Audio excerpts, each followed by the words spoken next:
Hello everybody, welcome back to the channel. Today I'm in Copenhagen for Copenhagen Half Marathon. Tomorrow I'm racing, hopefully, the fastest half marathon that I've ever ran in my entire life. This is a current view from the hotel that I'm staying in. It's very nice, great day. Hopefully it's like this tomorrow. Conditions are meant to be a bit worse, but we'll find out. I'm going to bring you with me for the full weekend. Today it is Saturday. It's 9:30. I'm halfway through my breakfast. I've just had a Belvita and I'm having a coffee, probably have another one, and then I'm going to head out for a shakeout run. Need to go to the expo to pick up my number, check it out, maybe buy some stuff, spend money on things that I don't really need to buy, but that's how life works when you attend events like this. So yeah, looking forward to it. And then obviously big race on Sunday, so I'll bring you with me for that, hopefully get some footage along the way and then show you out a bit of a good time after. That sounds weird. Yeah, I'll either have a good time or a bit of a sulk, depending on the time, but we'll see. So I'm going to bring you in for the weekend. See you when it's time for the shakeout. So I'm here. I'm going to jump in between sort of out of segments of this video now to sort of help narrate and tell the story, because I didn't actually provide that much context in the video. So I'm going to provide some context here and then jump back into footage from the race day, from pre-race day, all that sort of stuff. So anyway, Saturday I didn't actually record that much. I just went to the expo to pick up my number. The expo was really good in Copenhagen actually, and me and my mates went out for dinner and then sort of just chilled back at the apartment in the hotel complex. Put my feet up, didn't really get up too much on the Saturday because the apartment we're staying in was actually really nice. And sort of the surrounding area of Copenhagen is really nice. It's dead flat, which sort of saved the legs, but still actually ended up doing 17,500 steps on Saturday, which probably isn't the most optimal thing to be doing before a half marathon at full effort, but still had to get out and go and explore, and actually sort of paid off quite well, as you'll see when it comes to half marathon time. Didn't hinder me too much, or did it? Well, here we are. It's Sunday the 14th of September, 6 o'clock in the morning. Look at this for a morning. There aren't many other people up right now, but it's race day. Apologies I didn't film much yesterday. I just went to the expo to pick up my number. It was a bit crowded. There wasn't really much to film or record or anything worth saying.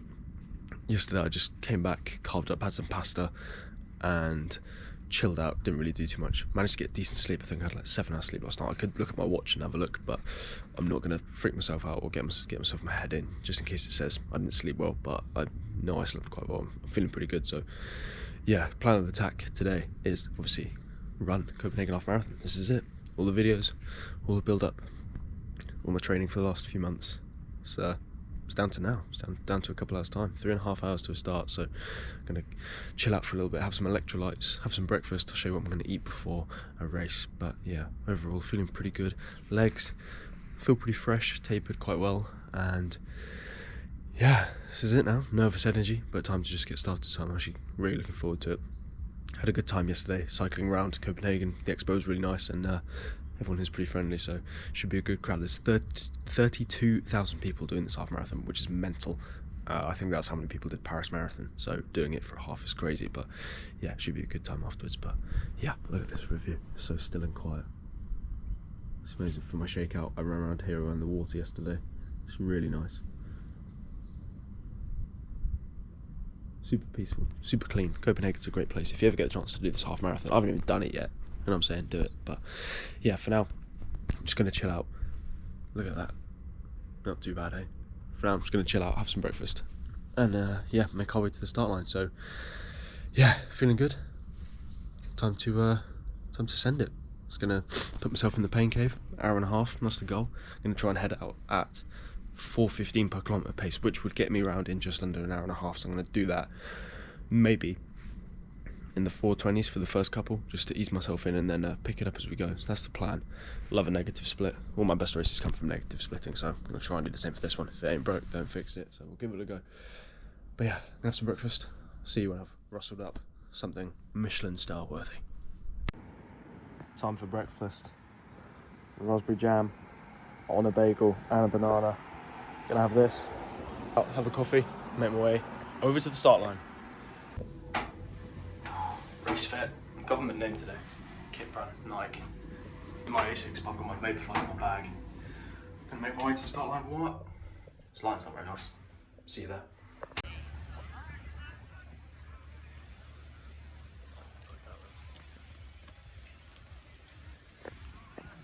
Okay, just out on a warm up, got a bandana on. Didn't have a hat, so got to improvise somehow, but feeling good. I'm gonna do okay, nice and steady. Keep it ticking over. It's a great place, look at this.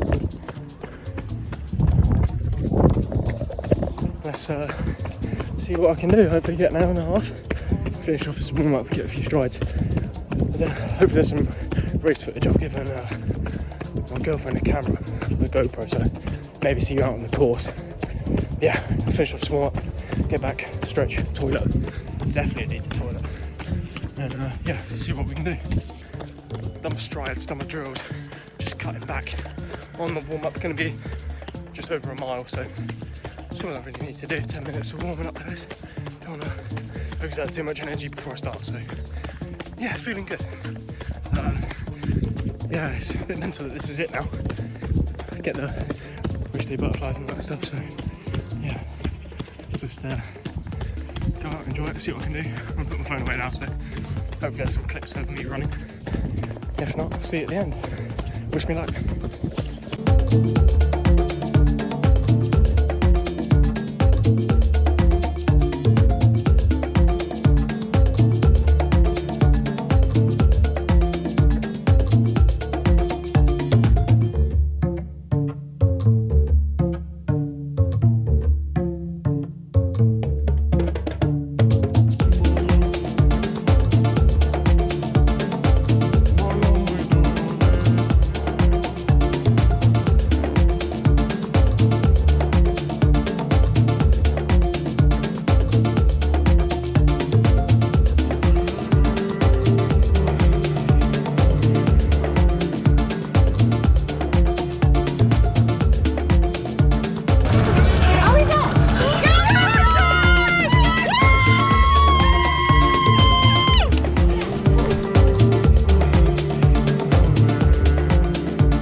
That's about that, eh? New ones add to the collection. Pretty interesting shape. But my first super half got one in the bag. Absolutely buzzing.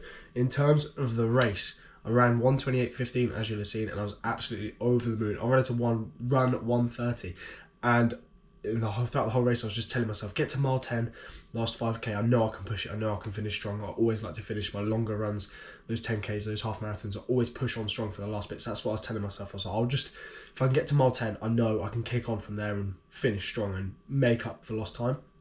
But I was actually ahead of schedule by the time I got there. I was doing the maths in my head and I was like, I actually think I'm going to be able to get through in an hour and a half. This is crazy. I think I'm actually going to be able to do it, providing nothing goes wrong. But I'll speed up anyway.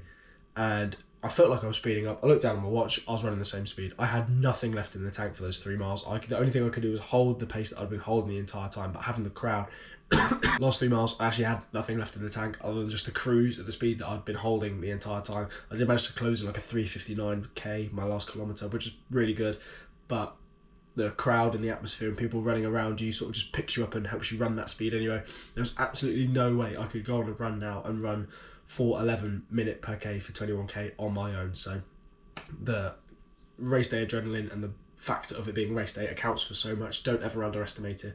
When you come to doing an event or something like that, you will find more within you on the day. The adrenaline, I think it's the fact that you're actually there. If your taper's gone well and all your training, that is where you just pick up the medal essentially. That's where all the hard work of training and everything comes down to it, and you just need to do the victory lap, get your medal, and hopefully celebrate with a decent time. But yeah, I really enjoyed Copenhagen Half, and I would definitely recommend doing 28.15. I wanted 1:30. Who knows, maybe I could duck under the 1:28 if it was slightly better. The conditions, I haven't spoken about the conditions yet, which is crazy. If you've seen other people's Copenhagen Half videos, they might have mentioned it, but it was good. We got there, got to the expo, or got to the start line, sorry. It was a massive open air fields. It was amazing, really wide space, open spread, plenty of room to fit 32,000 people in.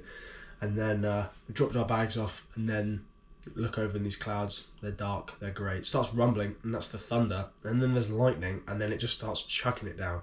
You have this thin little poncho that's about the equivalent of a crisp packet. You just stood getting absolutely soaked before you even start. My feet, my shoes were drenched before I'd even started, and it was horrible. And obviously it's a staggered start, so there's some people that are at the back. They're going to be stood in the storm for longer by the time the elites are through. These guys are, well, the average runner is just going to still be standing there getting soaked. So loads of people got absolutely drenched that day. And you never know, maybe if the conditions were slightly better, the course wasn't slippy. I think there's footage of the winner stacking it. He fell over it. I can't remember what kilometre. It might even be like within the first 10k. He absolutely stacked it and banged his head, but still got up and managed to win. So if you can find that footage somewhere, watch it. I don't think I can put it in this video, but yeah, it was really good. A really good event, apart from the conditions. And maybe if the conditions are slightly better, I could duck into the 127s. Who knows? Trip for next time. Trip. In terms of what's next, not finished yet for the year. Big one to finish, Valencia Marathon on December. First weekend in December, I'm running Valencia Marathon. Second marathon of the year. Third marathon of my life. Second event across the pond. Oh, I'm very looking forward to it. If I can run a 1:28 half marathon, that is a 6-minute half marathon PB from April when I ran a 1:28. I ran a 3:28 in Paris in April, and my PB before that in the half was 1:34. So I definitely think I can run quicker in the marathon now. I'm much smarter with my training and believe that I'm in a much fitter place, and go forward I know I can push myself a lot more and a lot harder, and I've got some really good events coming up in between the marathon. I'm going to try and go for another 5k, 10k PB, see if we can tick everything off one more time before the year closes out. For reference, my marathon journey has been 3:52 in Brighton, 3:28 in Paris, Valencia, something in the low threes, but I'll tell you what it will be in the next video because I'll have figured it out by then. So thank you very much for watching. Hope you enjoyed the video. Thank you for everyone that's subscribed, by the way. Got a lot more subscribers on the channel, and I want to try and get 500 by the end of the year. So I'm like 85 away. So yeah, if you haven't subscribed, please do. Stay active, stay healthy, all the best. See you soon.